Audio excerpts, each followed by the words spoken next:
RTM, also known as the Realer Than Most podcast, is one of the coldest shows on the net. There's no debate about that. It's raw, unfiltered, hilarious, and half the time, completely unapologetic. Whether you rate it or hate it, one thing's for sure, this show is pure entertainment. From Spray's legendary slogan, "Why for Dat," to the now iconic Bine and Chalk, RTM has firmly established itself as a generational classic. But with every rise comes a storm. Let's rewind to the start. For those who don't know, young Spray isn't just a podcaster. He's a certified street legend, a UK rap pioneer with a long career and a longer rap sheet, if you catch my drift. Beef? That's nothing new to Spray, he's had plenty. And it didn't stay in the streets, it followed him straight into the RTM studio. In fact, part of RTM's magic has always been the unpredictability. Viewers tune in not just for the guests, but to see what the hell Spray's gonna say next. But behind the mic, it hasn't always been smooth sailing. Spray famously fell out with his original co-host Ice Cream in a very public, very messy split. Since then, he's kept the show alive by bringing in new voices, including Chronic and Pinky. At first the dynamic worked, the episodes were wild, the views climbed into the millions and RTM looked unstoppable. But slowly, things started getting weird.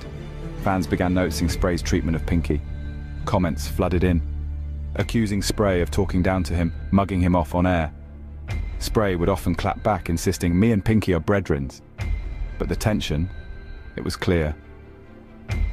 Then Chronic and Funky D launched their own podcast. Spray laughed it off on RTM. But if you watched close enough, that laugh had bite, something was bubbling.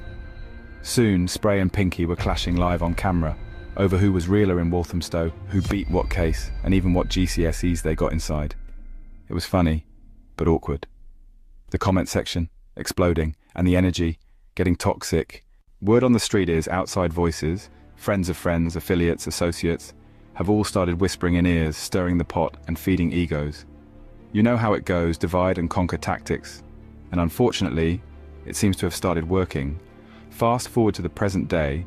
For those of you watching in the future, this video was produced in May 2025. I mention that so you can place it in the timeline. Spray has just booked Lil Nasty as a guest, but guess who's missing? Chronic.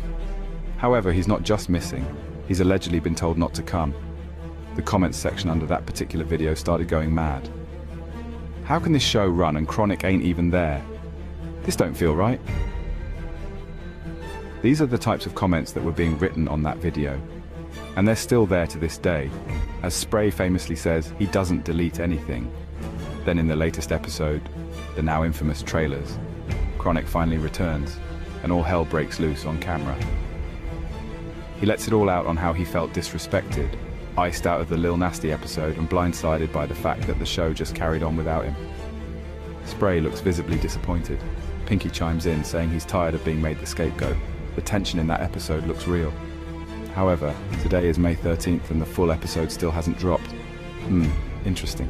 Anyway, this isn't entertainment anymore. It's in-house fighting at this point. It's potential collapse. And here's the craziest part. Spray, who religiously posts RTM clips daily, has been silent. For 4 days now, there have been no updates, no new episodes, no nothing. A storm is brewing, and the silence is loud. It would be a real shame if egos, outside influence, and street politics tear down something as culturally significant as RTM. The truth is, a lot of people don't want to see Spray win. They'd love to see him fall, and right now it feels like they're winning. My 2 pence? Spray needs to lock in a solid female co-host, someone with a neutral energy, then rotate Pinky and Chronic like guest stars. Because the current setup, it's messy, and it's only getting worse. But hey, that's just my opinion. Let me know your thoughts in the comments. Are we witnessing the rise of RTM 2.0? Or is this the end of an era?